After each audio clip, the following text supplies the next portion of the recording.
UP विधानसभा चुनाव 2027 को लेकर असदुद्दीन ओवैसी ने बड़ा बयान देकर सियासत में हलचल मचा दी है। ओवैसी ने साफ कहा है कि एआईएमआईएम उत्तर प्रदेश विधानसभा चुनाव जरूर लड़ेगी और वो भी अकेले नहीं बल्कि एक बड़े गठबंधन की कोशिश में है।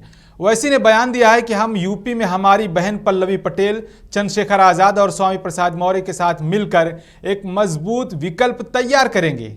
इस बयान के बाद यूपी की राजनीति में खलबली मच गई है।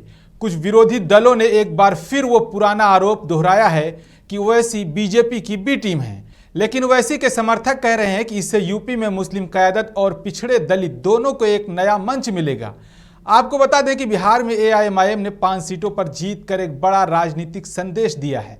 अब ओवैसी बिहार के बाद बंगाल, असम और उत्तर प्रदेश तीनों राज्यों में अपनी पार्टी को विस्तार देने का दावा कर रहे हैं।